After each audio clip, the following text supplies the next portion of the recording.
All right. Hello, everyone. Today I got with me Bahador Alast. He's somebody who runs a YouTube channel that I've been subscribed to for a while, and it's an interesting niche that he's discovered within the YouTube sphere, and he's got quite an audience, and it's growing, and a lot of channels that are now sort of doing the same thing, comparing languages and see how if people who speak different languages cannot all understand each other. And Bahadur, from time to time, you also post about uh, your curiosity in general about culture and your travel photos. You've been to Peru, China, India, a bunch of places. So, Bahadur, let's start from the beginning. Well, you're from Iran. Where exactly in Iran were you brought up? Thank you. First of all, thanks for having me. And I'm really happy to be a part of this. So I was born in Tehran, actually. My parents are from two different cities. My dad is from northern part of the Hamadan province, which a lot of people are not familiar with. Hamadan is kind of a mixed province where there's both significant Azerbaijani speaking and also Persian speaking communities. So they're from the northern part of it. So that's predominantly Azerbaijani speaking areas. My mom's from Qom, which is a city that's not far from Tehran, but I was born in Tehran. I lived there till I was 10 years old. Mm-hmm. And then my family moved to Canada. However, I'm 36 years old right now, and so the past 26 years in Canada, like we've actually been, I know a lot of people who came here at the same time as me, but they sort of are not really connected with the language anymore. But I can, read and write Persian fluently, and it's just been something that I've always been interested in, not just the Persian language, but also other languages as well. Mm.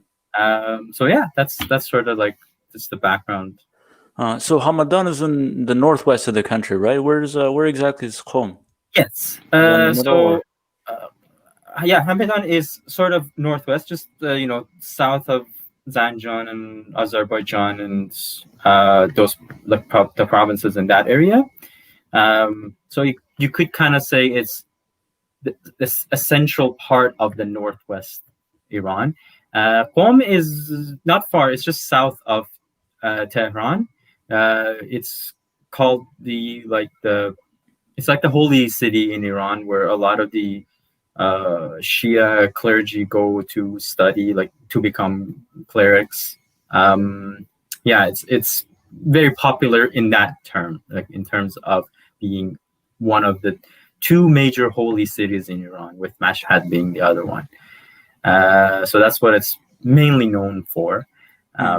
But for myself, I was raised in Tehran, and I lived there, and I visited both Hamadan and Qom many times, but as far as like where we lived, it was in Tehran. Now in Canada, of course, we're a multicultural country, a diverse country, and this is even has been adopted officially by the government back in the 1980s, I believe, under the administration of Pierre Trudeau. But growing up in Iran, what other ethnicities or cultures were you exposed to? Well, the thing is, Tehran itself, I mean, Iran in general is a very multi-ethnic country, and that's something some people outside of the region are not very familiar with. Like, for instance, in just one neighborhood inside in Tehran that we lived in, I mean, sure, people do speak Persian in order to communicate with one another, but I knew so many people who spoke multiple languages, right? People who come from a Kurdish background, people who come from a Turkmen background, that moved to Tehran.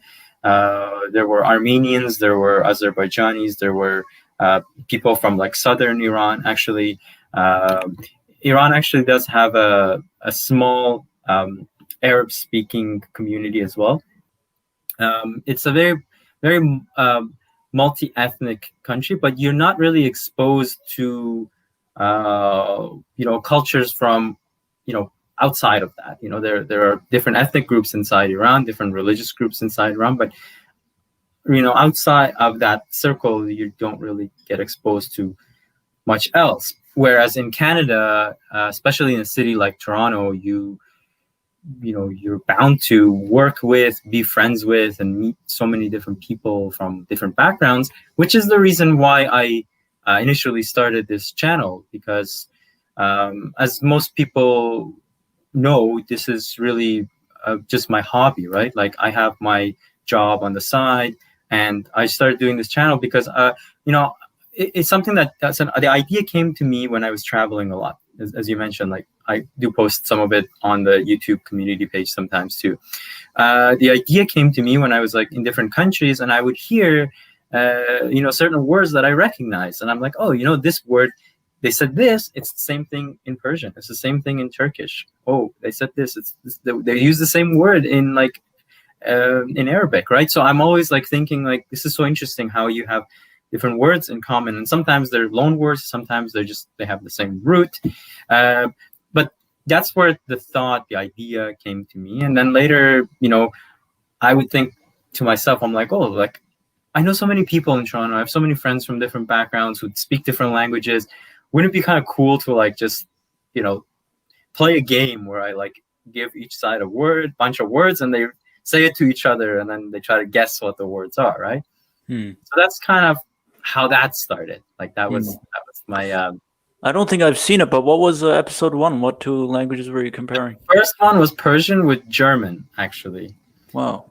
And if anybody watches that one, it's really not the best, because we were still like just getting the idea of like how to do this, so it's really, some of the words I wouldn't really use them again if I were to do another Persian and German episode. But yeah, that was the first one, and it was very interesting. And it's kind of like distant languages, are they not? It wouldn't be obvious to compare German and Persian. So the thing is, they're both Indo-European languages, so you're going to find certain words in German and Persian that have the same root. However, a lot of these Proto-Indo-European terms have really, diverted to sound very different, depending on what branch of like the Indo-European family you're looking at. So German and say Dutch and other Germanic languages compared to Persian and Kurdish and Baluchi or Pashtun or what, like Iranic languages. Sometimes you'll have a word that has the same root, but it sounds so different. But then there are the ones that do have the same root, and they still sound quite similar. So it's not like, obviously, like someone speaking German and someone speaking Persian doesn't sound the same or close, right? It sounds very different. But that's the thing about a lot of these videos is you're comparing languages which on the surface may be very different or sound very different, but my goal is to find what they have in common, because I find that to be a very interesting and nice way to bring like people from different backgrounds closer, right? Like, you kind of like learn something about another culture or another group of people, and you're like, wow, you say the same thing and we do the same thing, right? So I'm impressed by how you're able to even find these words. I don't know if you go through the entire dictionary of two languages. So that's interesting, because people have asked me that before, and so it varies, right? Like, if I'm comparing two languages that are in the same family, it's very easy, right? Like, if you are comparing two Turkic languages, you're going to find a lot of words in common, right? Especially if they are, like some Turkic languages have, shifted quite a lot, and they use a lot of loan words, or they don't, some of them, so it varies, right? But you're still going to find a lot of commonalities between them. If the two languages are in different family groups, then it becomes a little bit more difficult. Unless you're comparing two languages which have historically had a lot of connections with each other. The people have interacted a lot. So for example, like I'll give you one example. We've done a video with Turkish and Greek, right? These are two languages that belong to two different family groups, but because historically they have borrowed words from one another, and the same thing goes with other languages like Persian and Arabic. They've borrowed words from one another. Turkish and Persian, it's like if you are comparing languages which are not in the same family, you focus on what they borrowed from one another or what they borrowed from another language. Some people don't like those videos. They don't like the idea of like using loan words or words that are not native to that language. But I still think those ones are interesting as well. I still think those videos are pretty cool. Some of them are actually very, very interesting, like quite intriguing for some people they never thought about. And then the ones that are in the same family group, that's, like I said, it's a lot easier because, like, let's say I'll give you another example, like Russian and Serbian. Like if you're comparing two Slavic languages, you can look at a long list of Proto-Slavic terminology used in Russian and then just double check with Serbian and see if the same word is being used. So it varies. The research kind of like, it really depends on the languages being compared. Now, even though two languages may be belonging to different language families, but do you think just because some countries are closer to one another, they could have still had more of an interaction? Let's say rather than comparing Italian to Persian, maybe Turkish to Persian would have been easier for you? For sure. Absolutely. Like, for example, like you brought up a great example here. Persian and Italian are both Indo-European languages, and you'll find like some words in common that have the same root. But Turkish and Persian, which are in two different family groups, share a lot more words in common. Whereas a Turkish person listening to people from Iran or Afghanistan or Tajikistan speaking, or anybody who speaks Persian listening to somebody from Turkey speaking, every couple of sentences with no exposure to the other language will pick up words. It's like, oh, I know this word, I recognize this word. Whereas the same thing would not happen with, say Italian or Spanish or European languages. Although, like I said, there are still a lot of cognates and common words between Persian and other European languages. And it's especially nouns that they're more likely to share in common, right? Rather than verbs and the rest. Yes. Yeah. Whereas with like the example that you gave, like Turkish and Persian, you'll find so many words. Like you'll find just words about almost anything that will be shared between them. And this is despite the Turkish language going through like a process of being reformed, and a lot of like Persian and Arabic terms have been taken out, in the early part of the last century. So if we go further back, it would have been, Ottoman Turkish would have had even more words in common. So out of the many Turkish languages that you were able to observe or inspect, which one do you think is most closest to Persian? I would say Azerbaijani language, and for sure, I would say I would rank that as the top one. I do think that. And so you said the Azerbaijani language probably has the most influence from Persian. How about how do you speak the Azerbaijani language in Iran compared to the country Azerbaijan itself? Is there a distinction there? Or? There is, and I don't want to say there's a lot, because people who speak Azerbaijani in Iran can understand people who speak Azerbaijani in the Republic of Azerbaijan, right? It's not, they're not that different. Whereas with some languages, they're so different that it's like, okay, this dialect sounds like a totally different language itself, right? The Azerbaijani language in general, and you said that it's had a lot of Persian influence. That's true, but it's also, there are a lot of Turkic words also used in Persian as well, which is, those words will be shared with other Turkic languages as well. So the Uzbek language, for example, as you may know, also shares a lot of words with Persian. Whereas that's the one you were going to point out, actually. Yes, I was going to say, after Azerbaijani, I was going to say Uzbek as well. Oh. So there's a lot in common between Uzbek and Persian. Whereas, say a Turkic language from like Yakut, or if you go further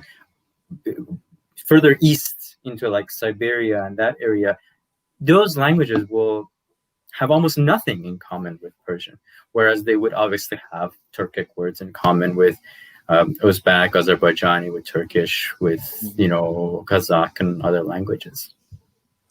Yeah, and in Uzbek, I find it that it's usually the formal words that are more likely to be Persian. And that's also somewhat the case in English, because back in the day, England was ruled by the French, and so the regular people, in order to make up their ranks into the elite or into government and stuff like that, they had to sort of adopt French for them to be able to operate. So a lot of French they retained even after the French were gone from the UK. Yes, the English language itself is full of French words. Like Latin and French have had a huge influence on English. It's actually a very low percentage, if you think about it, of English words today which are native English words, right? There's a lot of Latin, French, Greek, So yeah, it's true. Like a lot of, it's interesting you mentioned about formal words being used in different languages. So you see that also not just in Uzbek or English, but you'd find it in other languages as well. And now, how about in how you speak Persian and growing up in Tehran? How does that differ from the people in the different regions of Iran? So in Tehran, I personally, I'm not a big fan of saying like there's this dialect or this way of speaking is like the standard or the normal or the most common or popular. Like I don't look at it that way. I think all the different dialects, all the different accents have their own like charm and beauty, and they're all valid to me, right? But the way that people speak in Tehran has become sort of more mainstream because it's used in the television and in the media and the news and the films, and a lot of what gets produced is through that Tehrani accent and dialect, a way of speaking, right? Which a lot of times is quite different from someone who speaks Persian in another region of Iran. So Shahrazad, my wife herself, is from Mashhad, and like for example, the way that she speaks, it's different now because there's people are exposed to like a lot of programs and TV shows and all these things, so people they get used to speaking the same way, but the way like within the Mashhad, the dialect in Mashhad, the Mashhadi accent, there are a lot of terms and a lot of ways of saying things which I really wouldn't understand sometimes. Like I know it now because I've heard it so much with her relatives saying it. But yeah, like the language does vary. People can communicate, they'll understand each other. It's just certain terms and certain ways of saying something that is quite different. And it's the same thing with other languages, right? Like, if you look at Arabic or Turkish, it's depending on where you are region-wise, like things do change. And different dialects, different ways of saying things. And I also noticed that in a country, whichever city is chosen as the capital city, the dialect of that city usually ends up becoming like the national dialect. Like another example of this is, I believe, in France, or Parisian is basically the formal way to speak. Let's say if the capital was in Marseille or somewhere else, perhaps then the dialect would have shifted slightly as well. For sure. I think it's because of it depends on what the center of like the entertainment industry or the movie industry and the news and all of that. It really depends on that. Like maybe if that's not, even if that's the capital city and it's more like the federal like government area, but then the entertainment and all the like television programs are produced in a different city, then that city ends up being that dialect or that accent becomes the more dominant one, right? So I think as you said, you're right. This happens in a lot of different countries. Now, out of the languages that belong or sort of related to Persian, Dari and other languages, or Tajik, which do you think is the closest, and which do you think is the furthest from what you're able to comprehend and understand? Well, I should mention, so Dari and Tajik are basically Persian. They're the same language, right? It's just a variety of the Persian language. And the thing is, a lot of people from Afghanistan and Tajikistan, when I speak to them, when we speak the language, we call the language Farsi, right? That's the endonym for the language. And in English, it's Persian. So I've made a post about this and talked about like how it's like Espanol and Spanish, or Deutsch and German, or a lot of different examples. So they would refer to the language as Farsi as well when we're speaking it, and we usually just kind of see it as just a different dialect or a different accent. People from like the western part of Afghanistan, I can probably say that their way of speaking is fairly close to, or it's very easy for me to understand. And even though distance-wise, some cities and some places may be further away from Iran, sometimes they end up speaking even closer to the way that the language is spoken in Iran. But the thing is, no matter where or what dialect it is or what accent it is, you can always understand one another. So one example I always give is like the English language, right? So in Australia, I know some people listen to Australians speak, especially if they're speaking very fast, because they shorten a lot of terms or they just change it, or they think, okay, this sounds so different. Like some people are like, I can't even understand. How's that even English, right? So I think the same sort of thing happens with the Persian language, whereas sometimes, you listen to somebody and you're like, okay, this sounds very different. But if you, focus and pay attention and kind of grasp certain concepts about the accent, then you can figure it out, right? So one example I can give is like, there are Persian speakers in Uzbekistan, just as there are Turkic speakers inside Iran, right? So they both have had influence from that country, right? So a Persian speaker from Uzbekistan will use Uzbek words sometimes when they're speaking Persian, and then an Azerbaijani person from Iran, which is like one side of my family, basically, a lot of times they're speaking Azerbaijani, and they'll use Persian words which would not be used in Baku or Republic of Azerbaijan, right? So it's also like the influence and impact that you have from the surrounding languages or like the country that you live in. And for example, like, in other cases, like in Tajikistan, they have had more Russian influence on the language, which is something that Persian speakers obviously inside Iran haven't had. Persian in Iran, a lot of French words in the last 200 years or so ended up entering the language, right? Some of these words are very foreign and make no sense to a Persian speaker from another country. But it's very interesting because, like I said, since a lot of movies and a lot of shows and stuff and a lot of famous musicians and singers use the Tehrani dialect, there's that exposure is there, so a lot of people are exposed to it, and that's how they can recognize that, okay, even though I don't use this word myself, they will recognize it. They'll, that people use this term in Tehran, so it becomes sort of like a word that somebody will recognize from another country. Yeah, so wherever it is that they're living, it's easier sometimes to just use the common language in order to supplement with whatever they know of their own language, right? Just like we do here in Canada, right? Yes, yes.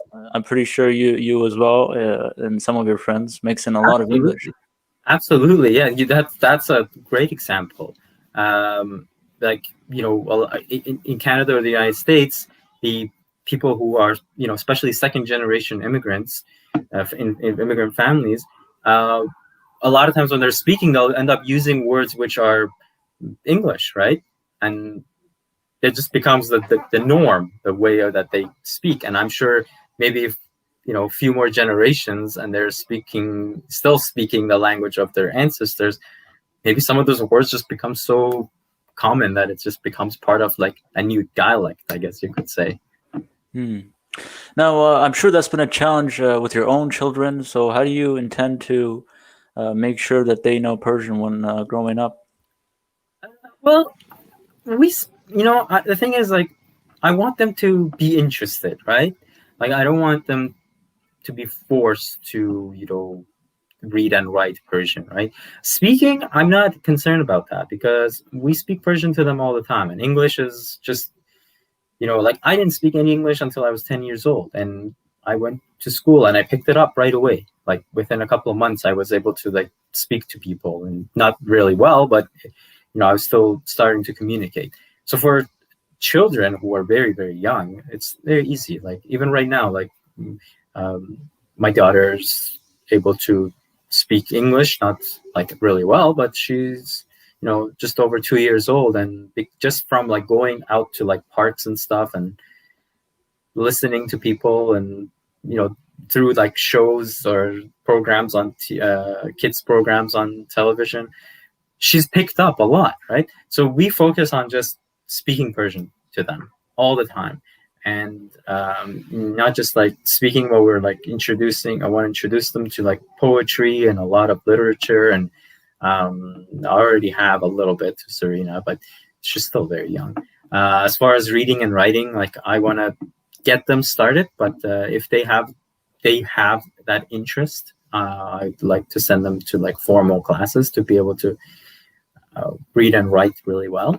So I hope that Shahzad and I can really do something so that they are interested. Like, that's the most important thing, because if you're interested, you can master a language and speak it without an accent, and they'll think that this person's lived in Iran their whole lives.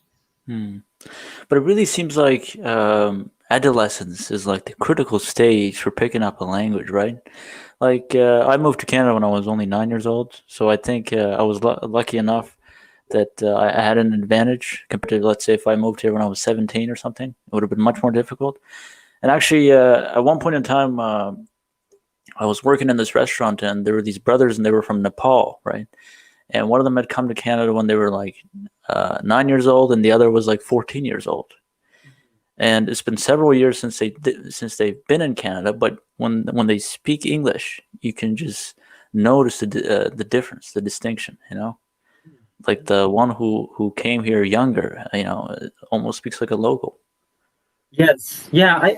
I'm not sure what the critical age is, but yeah, there's like I always hear people saying, it's at this point, like at this age onwards, it's kind of like very difficult to get rid of the accent. So I'm not sure what that like specific age is, because I have also known people who came to Canada when they were, 20 years old, and now, 10 years later, 15 years later, no accent at all. Like, they sound like native English speakers in Canada, right? So I'm not sure. I don't know if there's like a specific age, or if it's like up to the person as well in some ways, because you can always work on your accent as well. You can improve it if you really want to. Like you're like, okay, if I'm pronouncing this word incorrectly, I'm gonna like listen to someone repeat it, and then I'm gonna try to say it. So you can always work on your accent. There's actually like through like these videos, I've met so many people, a lot of people who actually do this kind of work, and I've met a lot of English teachers inside Iran uh, who have very popular Instagram pages, and one of them, I was so impressed by the way she speaks because she's never lived outside of Iran. Like she's lived there her whole life for like almost 30 years, and when she's speaking, it's as if someone's telling the news on like in New York or Toronto. Like I'm just like, this is amazing, and it's because she like they work so hard on being able to pronounce the words, right?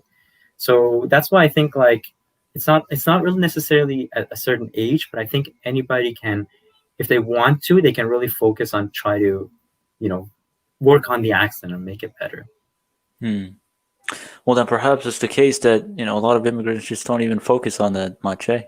Yeah, I think that's what happens. Yeah. If people are able to understand me, that's sufficient for me. Yes, and I think they like sometimes one thing I've noticed is some people don't even realize they are not pronouncing certain words correctly. Um, they're just so used to saying it a certain way that, and it's not like so different. It's not like it sounds completely different from what the word should be. So they just get used to it, and that's just how they talk. So that's also like one case. But as you mentioned, like some people they're like, well, I'm able to speak the language, so it's all good. So Bahadur, tell us about some of your travels. Like, what was the first country you visited, and what was your impressions like? First country. Well, the first time that I went on a big trip and by myself, because like that, I think that would be like the more memorable like stage. I was pretty young still, like still in university, and I went to Europe. So I visited 6 different countries.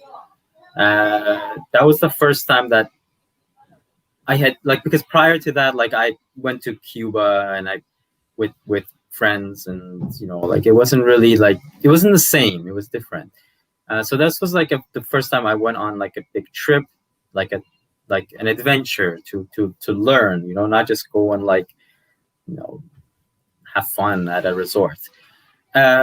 So yeah, that was the first time, and then that kind of like really got me so interested in wanting to travel more. I didn't really have the opportunity much for a couple of years, and then when I started working, my first job, it was just regular regular Monday to Friday job. But I did find the job that I currently like, the place I'm currently working at is a fly-in fly-out operation. I've been working there since 2012, and the great thing about this job is we work for 2 weeks. I'm on leave right now, so it's different, but we work for 2 weeks and then we're off for 2 weeks. So you basically have half of every month off. And because of that, I was able to travel so much, especially in the first 4-5 years or so, before like I could settle down and met Chaz. So like back then I was traveling sometimes for 8-9 months in a row. I would go to a new country every month. Yeah, I mean, so many different places. Like one big trip I made was to like southern countries in Africa, like Botswana, Zimbabwe, South Africa, Namibia.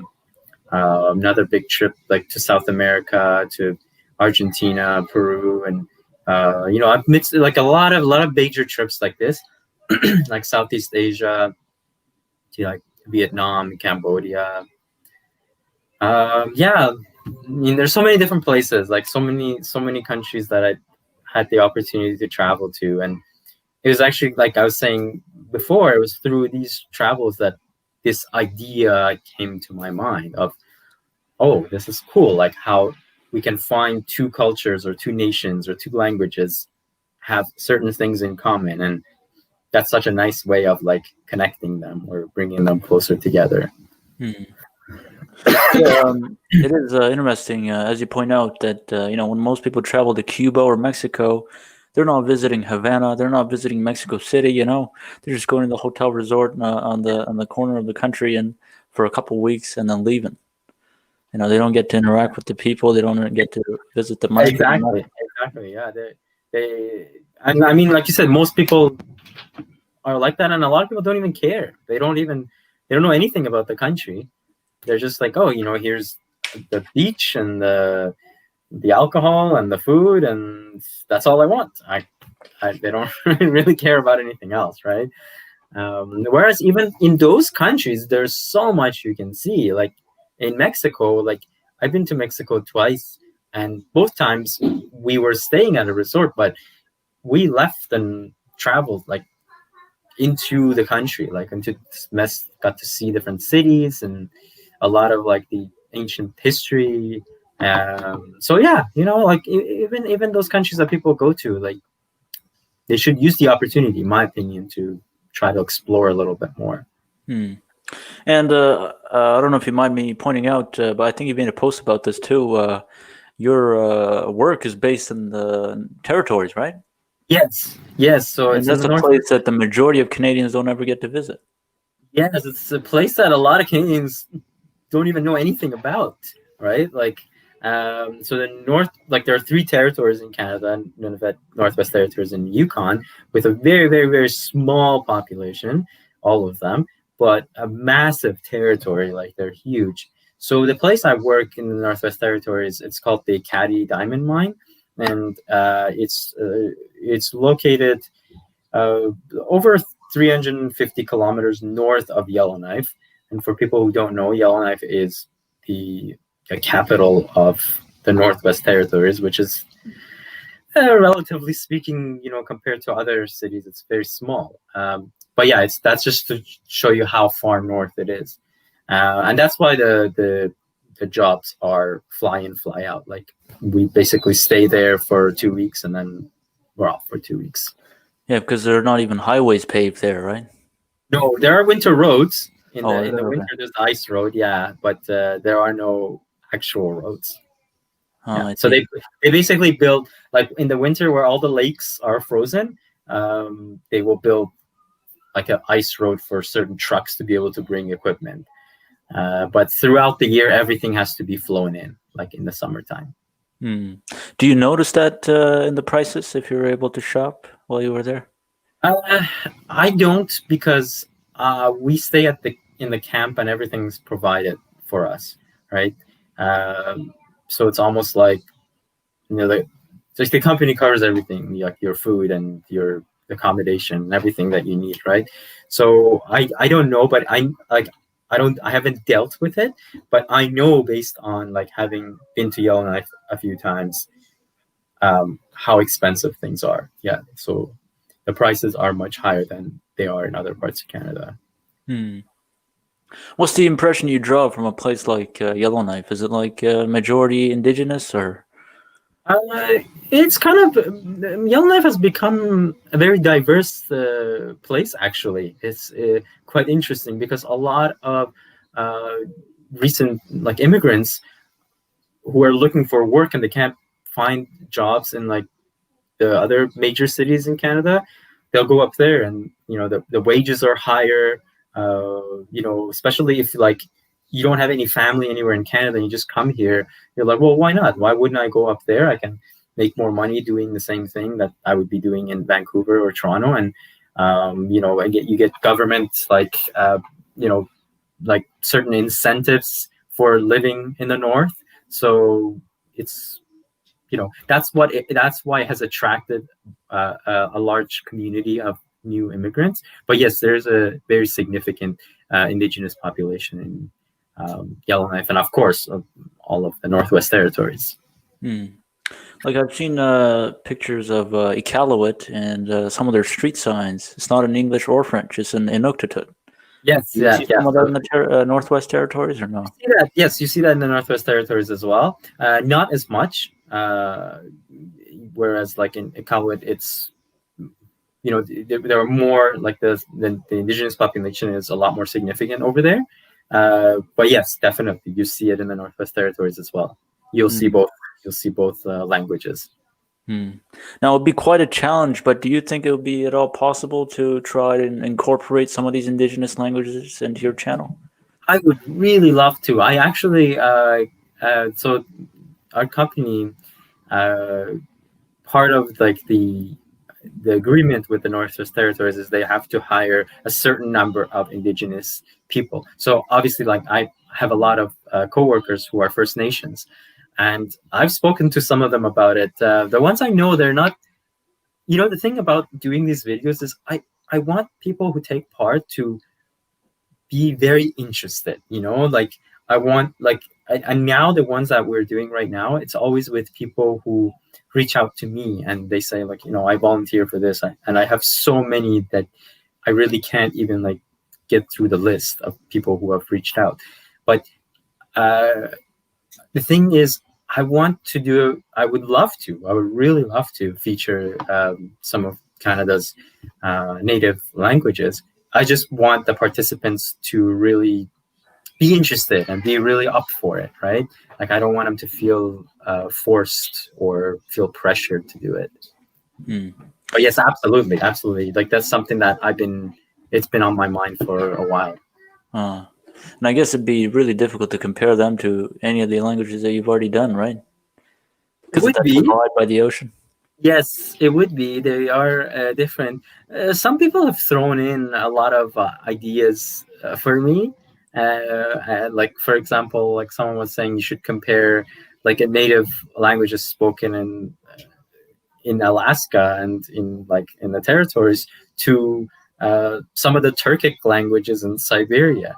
And I see. yeah, because they're like, I haven't really like looked into this, but they're like, they have some words in common because of ancient, like, when they were traveling through or coming over, and I don't know. I don't like, this is like, these are ideas that people have,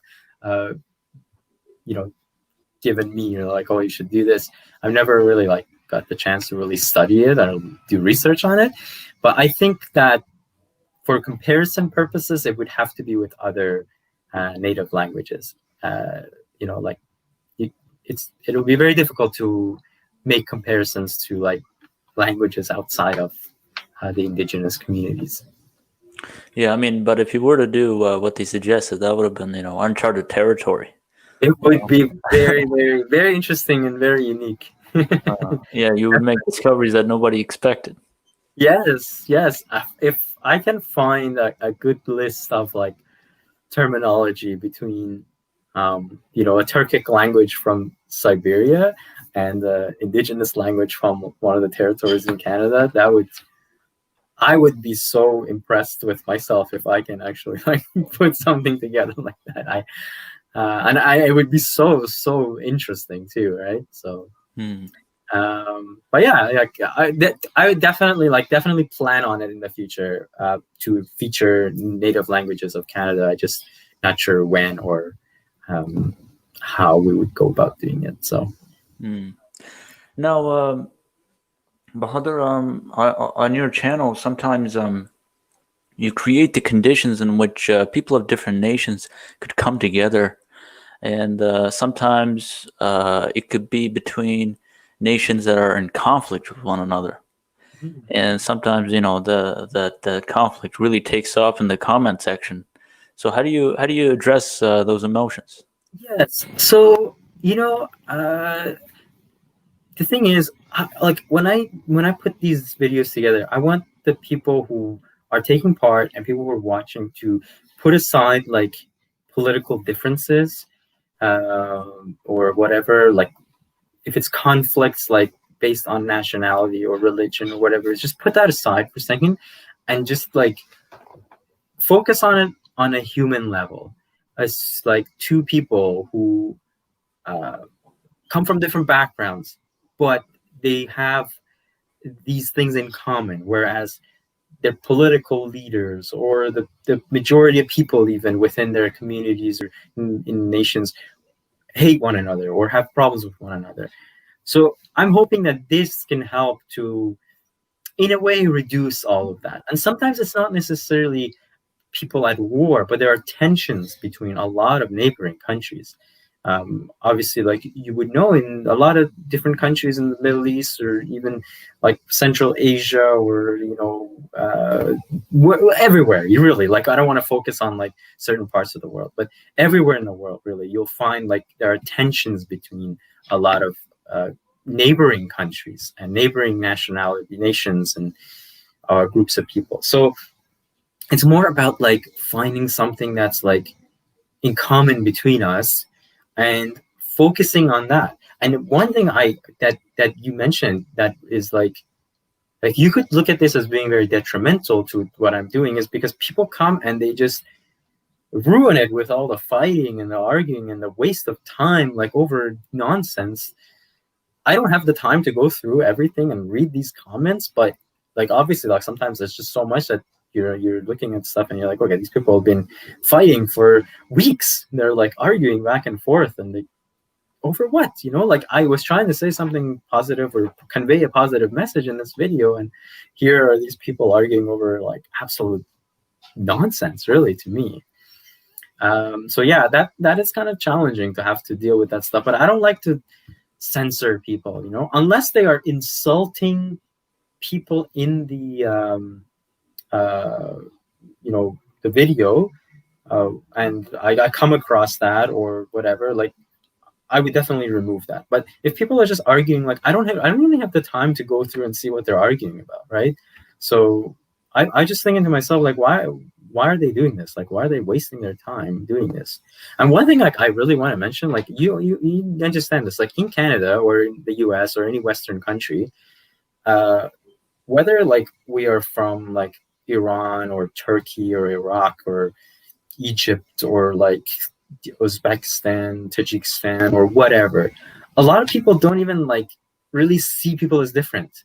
Like in the eyes of so many people, we're the same. Not the same, but like they're like, what the hell is wrong with these people? Like you're like insulting these people and they're insulting those people. We might make ourselves look really, really bad in the eyes of other people because we're making ourselves look bad. Like if one person from this country is insulting a person from that country, the next day they're walking down the street, those people who see them, they don't see you as different. They see you as the same, right? So the whole time you've been insulting yourself.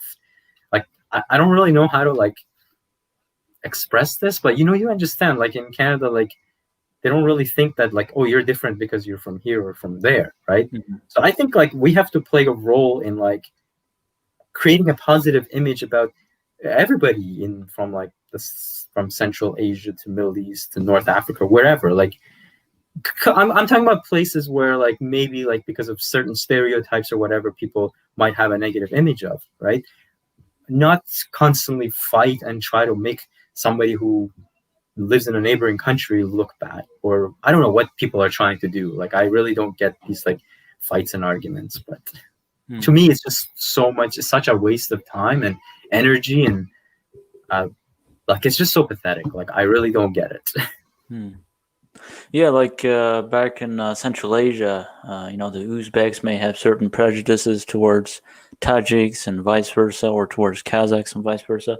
But really, if you were to ask a Canadian person or an American person who's a Tajik, who's an Uzbek, who's a Kazakh, they wouldn't be able to distinguish them. These are distinctions that we really focus on. Exactly. Like that's what I'm trying to like. What you said is exactly what I mean, right?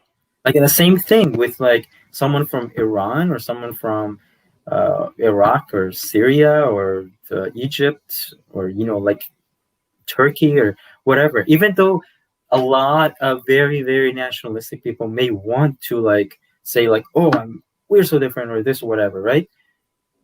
People have to understand we still have a lot in common. Like we do share a lot in common.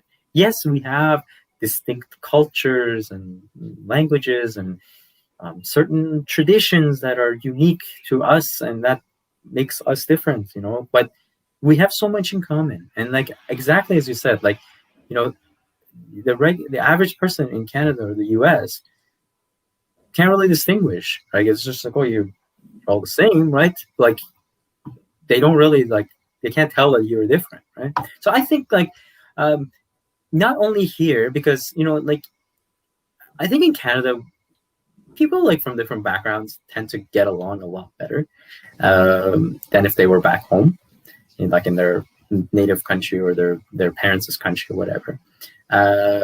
But still, like this kind of like fighting and arguing happens a lot, and the internet seems like a great place for them to go and do it, because they do it under anonymous names and they just keep throwing insults and whatever, right? Like I wish I could like really filter all those comments and not have it, but I'm not a big fan of like censoring conversation, no matter like how terrible it is, right?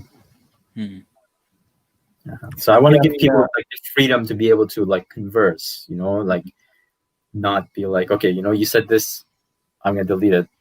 Well, what about all the thousands of other things that I never got a chance to see? So I didn't delete those, but this person said something, so it's better to just leave it and hope that people can find the positive one day, instead of like trying to focus on like these like divisions. Now, wasn't there a video that was especially controversial that you had made, or that had this sort of a feedback? Was it like when you compared Turkish and Armenian, or one of those? Yes, that one is one of the videos that I had to take down. Yeah. And the initial reaction was very good. I was very happy. Like I was very touched by that. Like I was quite happy, because I'm like, oh, like people from both backgrounds are coming and getting along, and they're looking at this in a positive way, right? They're not judging or getting political or talking like, yes, it's easy to like get into that stuff. It's you can talk about history and like talk about like the negative aspects of politics and things that have happened in the past, and I'm not denying any of that, or like saying that like, oh, everything's great, everybody be happy. No, I'm just like trying to find a way so that this generation of people can become closer, and be very like united in a way, but yeah, like it just the commentary eventually got out of hand, and a lot of people went and found one of the participants in the video through like my social media, and were harassing her. And so yeah, like it was just, it got so it went so far that I was like, okay, you know what, okay, I'll get rid of this. Like she doesn't deserve that, right? She was just trying to like be a part of something positive and good. Oh, I didn't realize it had gone personal. Yes. I mean, that's that's an extent too far. Yeah, it went really far. Whereas like a lot of other videos, it never really got that far. It wasn't like people like sending threats and like things like that, right? Because it's like I don't really like. For me, it's sort of like, why would you do that? But well, we still do what we can. Yeah, it's almost like some of our compatriots, they almost seem to look at it as like we're always wearing the flag, and we gotta behave in a certain way and interact with only certain people, and we gotta hold all the prejudices that all the rest of our compatriots do. Yeah, like I mean, people have certain expectations of other people, right? And that's the same everywhere, really. It's not really just about like certain countries, but everywhere you go, it's almost like, oh, you're from here. Like I'm like people like in Canada, for example, like depending on what side of the political spectrum somebody is, they say, oh, you're from Iran, so I'm gonna expect you to be this, and that. And I'm like, no, first of all, no, I don't believe that. I'm not like this. I'm not like that. So you can't expect everybody from one place to be exactly the same. Like these countries are very diverse. Not in terms of just like ethnicity and languages, but also like beliefs, like religious, political views, and all of these things. Like we have so many different diverse views, right? But yeah, like a lot of people just assume like everybody has to be the same, and if you're not exactly the same, then you are less patriotic. You are less like you don't care about your country. You're a traitor, or you're this and that. I'm like, no, that's not how it works. Uh, so yeah, like I know what you mean. Like there's these expectations. Hmm. I don't know if you want to dive into this subject, but especially regarding religion, I'm myself an agnostic. I've decided to leave religion behind me, and I've seen that there's wisdom to be found in every nation. So there's not necessity to stick to only one and think that's the ultimate truth, and think all the others are people who deserve to burn in hell. But I mean, sometimes on Facebook or on YouTube, if I do come out with this religious position of mine, then there's a lot of backlash. Yeah. Yes, no, I don't mind. I don't mind talking about this because I'm myself the same way. Raised in a Muslim family and not very religious, like kind of a liberal Muslim family. But my aunts and uncles, like that's like some of them are very very religious. So you could say like it's kind of a mix where I'm exposed to very religious people within my family. But later on in life, like I became religious myself. And then a little bit later after that, I left religion altogether. And today I would describe myself as just a non-believer, I guess, like a humanist or agnostic, maybe atheist, but I don't know. Like for me, it's kind of difficult to put a name on it because people will judge you right away. When you say like I'm an atheist, they're like, you know, not necessarily in Canada, right? But like as you mentioned, like some places where you go and make this comment, they will attack you and judge you, and I'm like, no, that you are thinking a certain way that's wrong, right? Like you wouldn't want me to judge you for your religion, but so why are you judging me based on my lack of belief or whatever, right? So yeah, no, I get where you're coming from. Like I don't have an issue or I don't fault anybody for believing or following a religion. A lot of the people who even take part in these videos like are people who are religious themselves. I would say many of the subscribers or followers of the channel, like we don't really like discuss religion, right? Hmm. But yeah, like for myself, I would say that is my position as well. And the thing that I have to deal with is when I mention that there are people who want to teach and guide and say, okay, like let me explain, like you didn't understand it properly. Let me tell you where you went wrong, or something like that. And I always just want to tell them like, no, that's not it. Like I understand that religion works for you, but it's not for me. Like I'm happy living my life this way, and the way I look at it, my philosophy is if there is a God or a higher power that created the entire universe and everything in it, and he's all powerful, like shouldn't my actions as a person who works his whole life trying to be a good person, be positive and help other people, shouldn't all of that stuff matter more than me like believing in his existence, something that I can't force, right? I just don't. So I'm sure if this master, the creator of the entire universe is there, he is happy with my actions more than my lack of belief, I guess, right? At least that's just how I see it. Hmm. And also, back home, if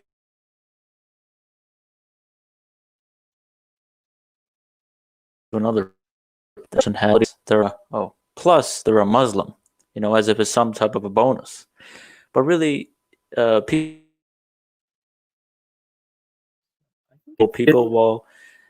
individuals of different religions could be people with a solid moral compass.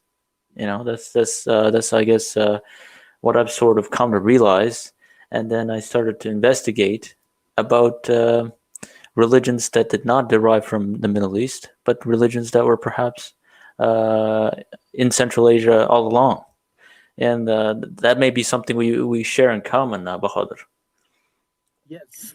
Sorry, like part of the conversation got cut off there, but I caught the last bit of it about the non like Abrahamic religions or religions that we were not exposed to before.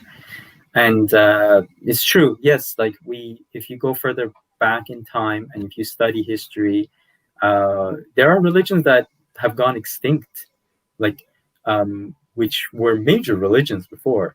One being Manichaeism, that I think a lot of people don't even know about today, right?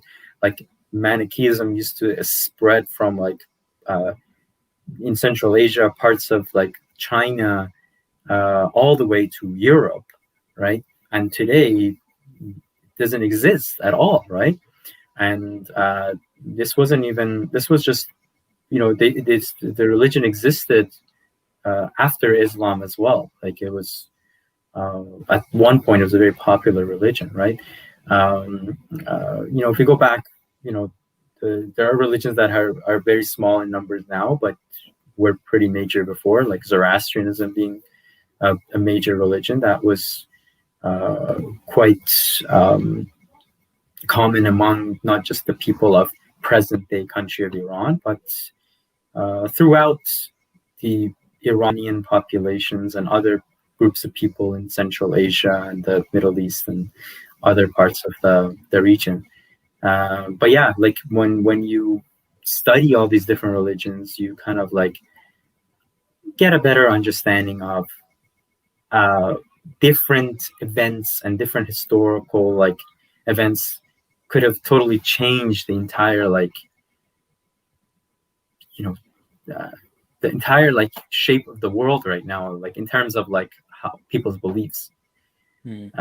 So yeah, like I think one thing that really had an impact on me was studying the history of religions and how they spread and why they grew, and you know, the motivations behind like certain leaders and certain people accepting a certain religion for whatever reason. And I think that's what had an impact on me. Like I'm not saying like I'm right about everything or I know everything. I obviously don't know a lot.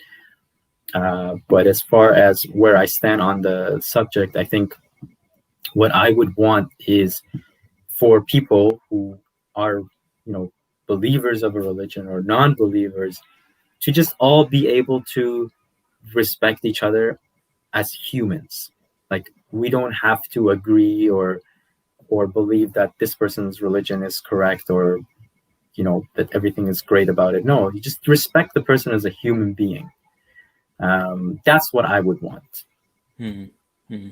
But Bahadur, particularly about studying history. Studying history, I think, you know, whether you study the history of Central Asia or Iran, it's really prior to the 8th century that we seem to give very little attention to, you know? And yes. a lot of the history that's celebrated and, you know, and reiterated is everything that happened afterwards. Yes, exactly. And a lot of the stuff from prior to that is actually, like you said, it's not even mentioned. Like people, like there were many inventions and many like works and things that were done. Like there are a lot of things were destroyed too, especially during the Mongol invasions. But even prior to that, like the Mongol invasion happens well after the 8th century. But if we go back, you know, like water irrigation inside Iran was like an invention. The first ever fridge and freezer was invented back then. Yeah. So yeah, if you look it up, like, so this is the thing. Like, we're not being taught this stuff, but all the inventions that happen, you know, we know all the famous names like Khayyam and Ibn Sina and all of these. You know, Abu Ali Sina is like a very famous person, but you know, and for good reason. But this is like after, you know, this is like post, you know, this period. Like when we go prior to that, a lot of it is just kind of ignored or like not talked about. right? And I think it would be very interesting, and something that I thought about, maybe trying to find a way to acknowledge, or at least like bring up some of these like ancient uh, inventions and ideas and philosophies that came from Central Asia and Iran and that region, right? Because as mentioned, it's very much ignored and not talked about much. And what you immediately realize, if you look at the history prior to the 8th century, is how multi-religious this region was. There was about 78 different religions, and actually, like even the Chinese acknowledge that the people who brought Buddhism to their country came from Central Asia. Yeah. But Central Asian or Buddhism in Central Asia has completely disappeared. Exactly. Like I mentioned Manichaeism because that's one religion that people don't even know about today. Like most people have never even heard of it if you tell them that. But at the time, this was a religion that existed along with Buddhism, along with Zoroastrianism, along with many different religions that were kind of in that area. And Iran itself, like if you go back to like more ancient times, had always been a very multi-religious, like all the empires had been very multi-religious. And it's quite interesting because even from like back from the time of Cyrus and Darius, different religious groups had a lot of freedom. Like they had a lot of autonomy within that empire. They had basically, you could say they had full religious rights under these empires, and we're talking about 2,500 years ago, right? So yeah, like this is another interesting fact that it's always ignored, or people are, I think, somewhat also misinformed about it. Like they're not given the facts sometimes, or they haven't really looked into it all that much. Well, they do say the history is written by its victors, so that may be a factor in all this, Absolutely. That also does make a difference. But one thing I can say about people in Iran is, like we were saying, these countries are very diverse. Like people's views are different, but a lot of Iranians actually, despite everything and all these like centuries and have gone, they really cherish and love their ancient culture, and that is irrespective of religious views, right? Like there are Muslims who are very religious in Iran, or Iranian Muslims who live outside of Iran, who really, really admire and love the ancient history of Iran. Like they don't really look at it in a negative way. They still celebrate pre-Islamic festivals and holidays. Like, I'm talking about people who are very religious Muslims, right? There are also like people who are not religious who really like focus on a pre-Islamic era of Iran. But in general, I'm just saying that it's not about what your religious views are today. I think everybody should really study and focus on understanding history better and knowing what was in the past. And opposed to those people, there are a whole lot of our compatriots who mock our ancestors by calling them fire worshippers, right? Particularly the Zoroastrians. But saying that they're fire worshippers is also like saying Muslims worship a black stone in the middle of the desert. That's the equivalence. Exactly, because Zoroastrians have never worshipped fire. This is I don't know, like a lot of people don't even use that as an insult. They actually think that Zoroastrians worship fire. Fire is, there are fire temples, and fire is regarded as a sacred element in the Zoroastrian religion, but fire is never worshipped. In fact, Zoroastrians are monotheistic, just like Muslims are. It's been a monotheistic religion for centuries prior to Islam, right? So I like, by calling them fire worshippers as a way of insulting them, a person just ends up making themselves look very uninformed and ignorant, right? Because it doesn't even make sense. They're ignorant about the religion completely, that they would assume that Zoroastrians are worshipping fire. But yeah, like I think it's very remarkable that Zoroastrianism has survived today, and there's still fire temples in many places, including inside Iran, and also how much it has impacted a lot of our cultures. A lot of the traditions that are still part of the culture or very important in our cultures were celebrated or part of Zoroastrianism in the past. Yeah, particularly in the city of Yazd, right? Yes, yeah, and some of them in India. So, are there actually people there that continue to practice their traditions and carry them on down generations? Yes, in Iran, even though the numbers of Zoroastrians has dropped significantly, there's still a decent community in Iran. The fire temple in Yazd, which is the most popular one, is an active fire temple. There is an Iranian in the parliament of Iran. There's a Zoroastrian MP.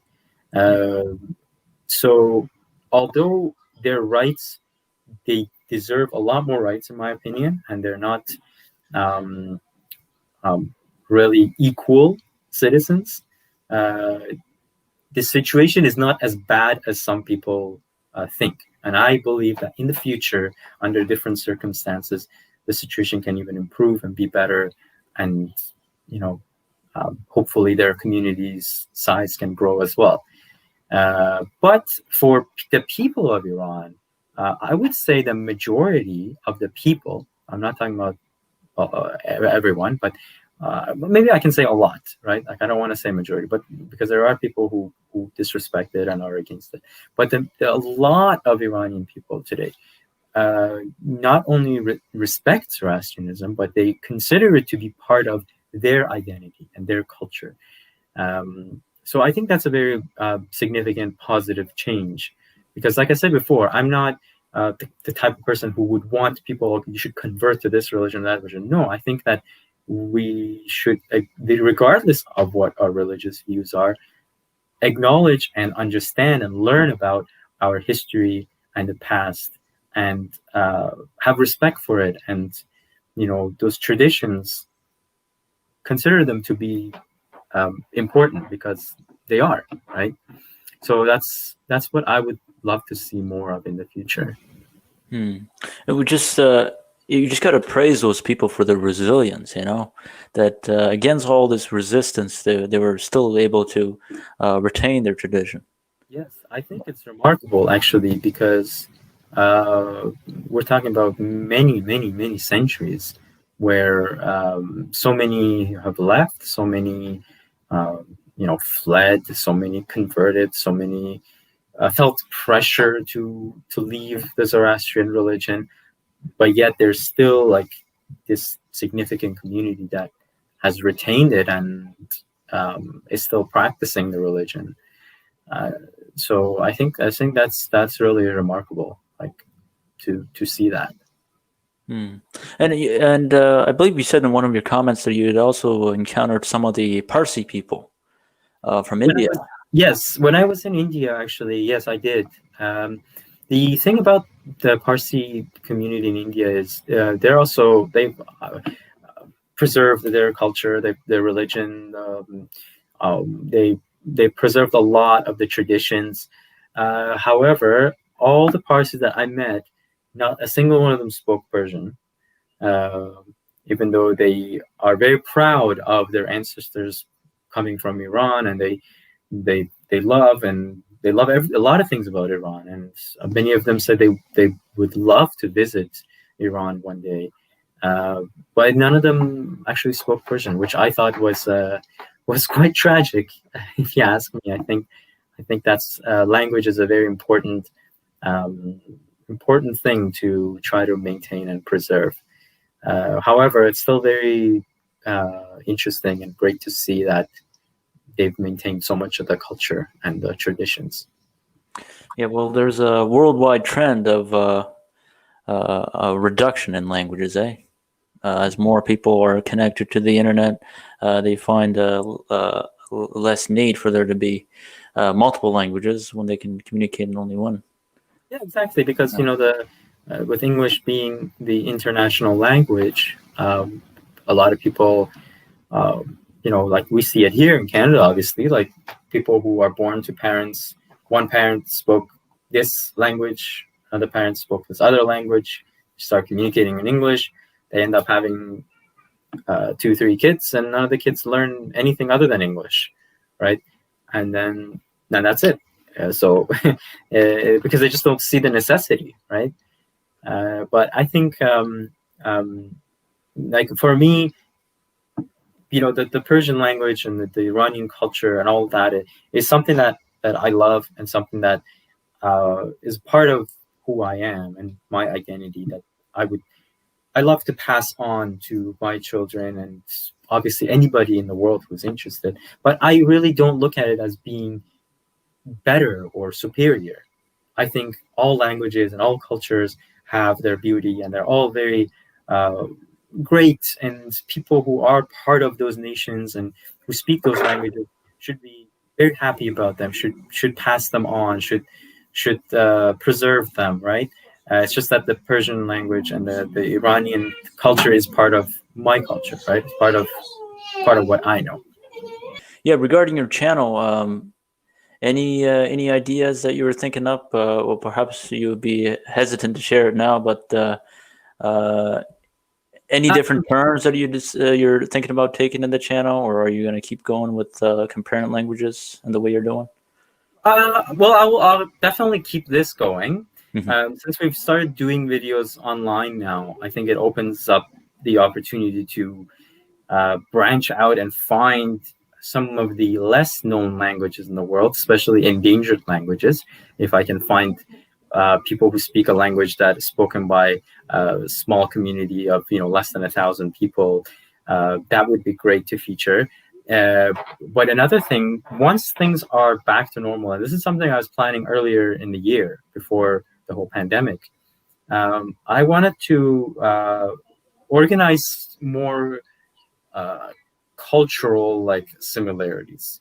So during Nowruz this year, I had plans to, and I had even spoken to people from 8, 9 different countries who all celebrate Nowruz.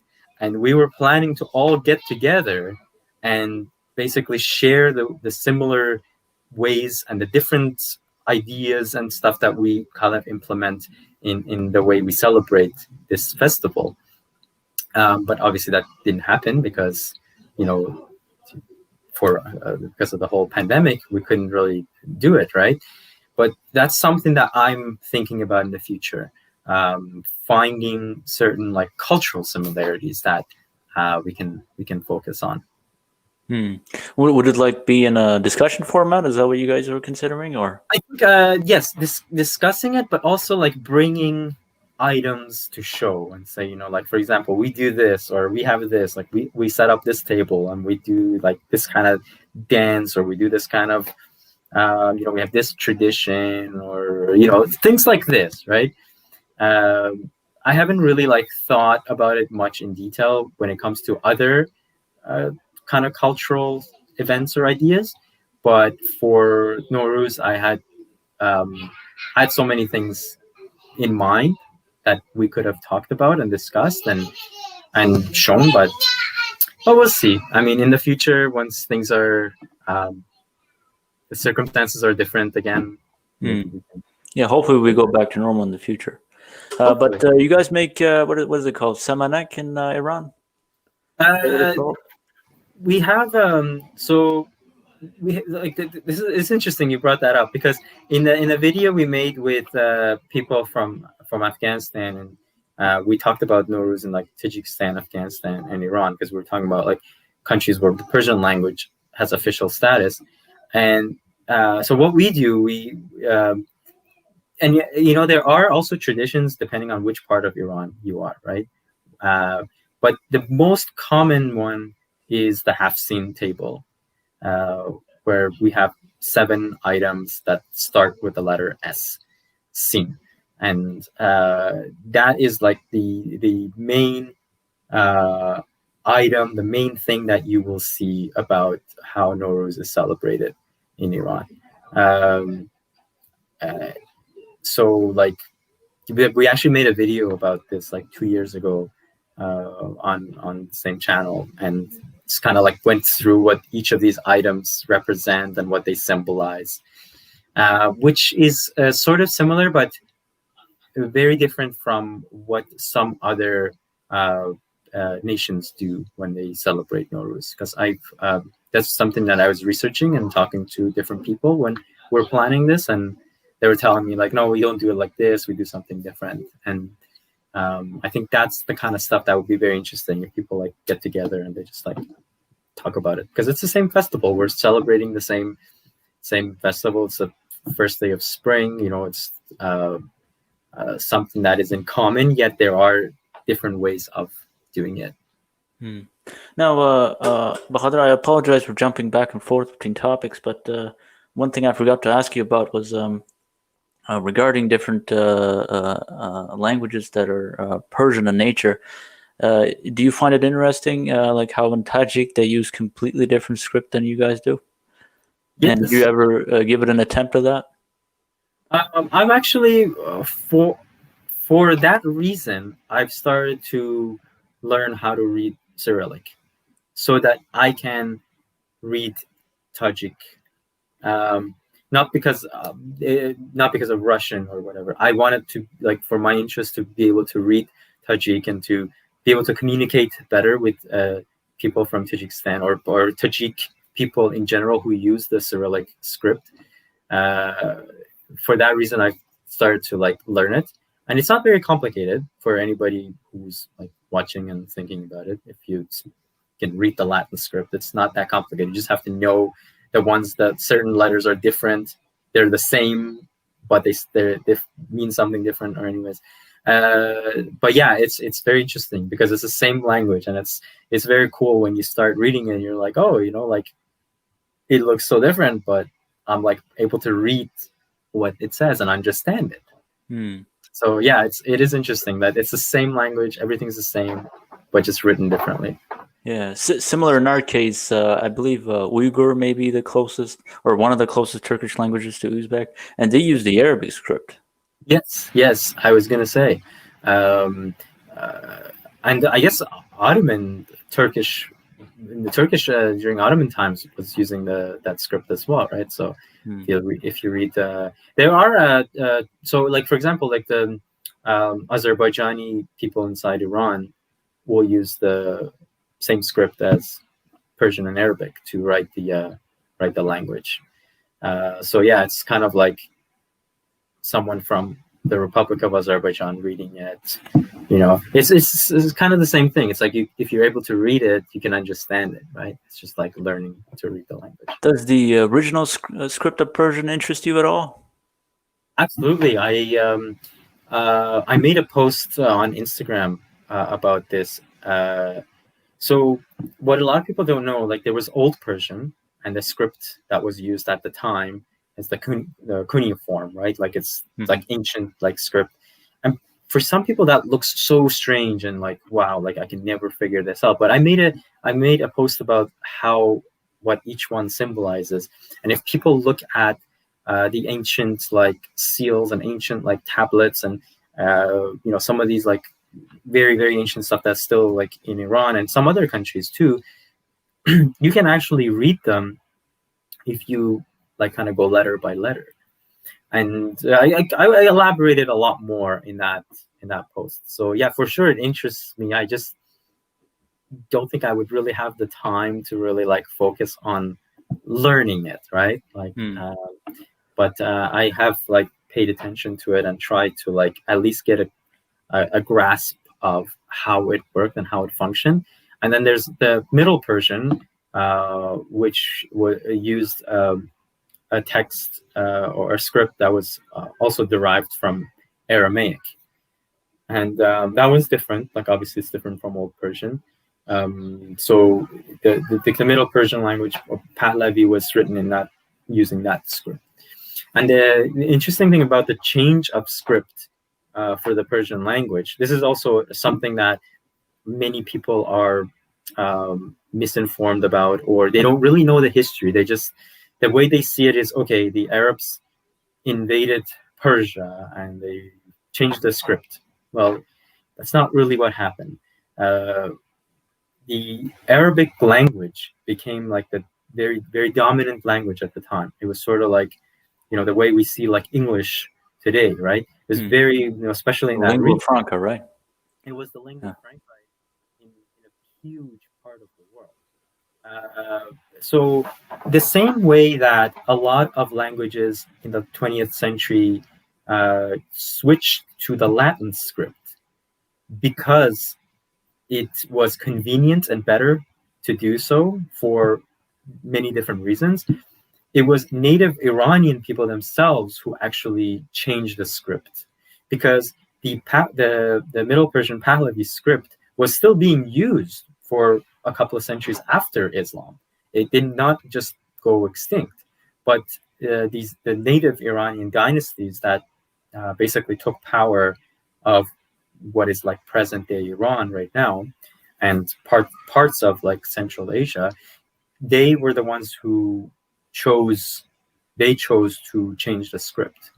And during the Tahirian dynasty, if anybody looks them up, they changed the script to basically match what you could say was the lingua franca of the area at the time, right? Which people have different theories about that, or as to why they did it. But yeah, like the idea that it was the Arabs that came and said, okay, now you were changing your script. That's not what happened, right? Like when the Persians were under the Umayyads at the time, the Umayyads weren't, well, first of all, they weren't even like concerned about the Persians converting to Islam, because like for tax purposes, Zoroastrians were paying a poll tax to the caliphate. And they were also, obviously Arabic was the language of that empire. They were like a very massive empire, but they did not force the change in the Persian language. They didn't say that, okay, we're changing your script. That did not happen. That really happened under native Iranian dynasties, which is something that a lot of people don't know about, or kind of like miss that part of history. But Bahador, at least in our countries, we were able to retain our languages. Like if you look at Egypt, nobody knows Egyptian language, right? Yes. It's very sad actually, because I think it would have been very interesting, like if ancient Egyptian language was preserved, even if it was in like a more modern form. And sorry about that. And if it adopted maybe new terms or a different script, but at least preserved and spoken today, that would have been interesting. So you're right. I agree. I think it's great that the many different languages from the Iranian plateau to Central Asia and the Caucasus and many other places have actually been preserved.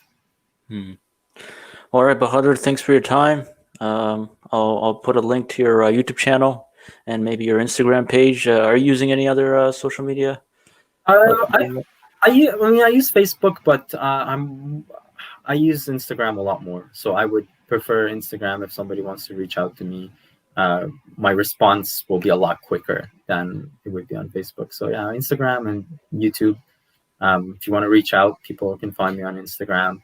And yeah, that would be the best way for me to respond to them. Thanks for your time, though, Bahador. Now I get to know a little more about the person behind this amazing YouTube project. My pleasure. I'm glad we were able to work this out. Thank you again, and I hope this was helpful. And you got enough the material that you wanted to. Yeah, definitely. Yeah. Thank you very much, Bahador. Thank you. Take care.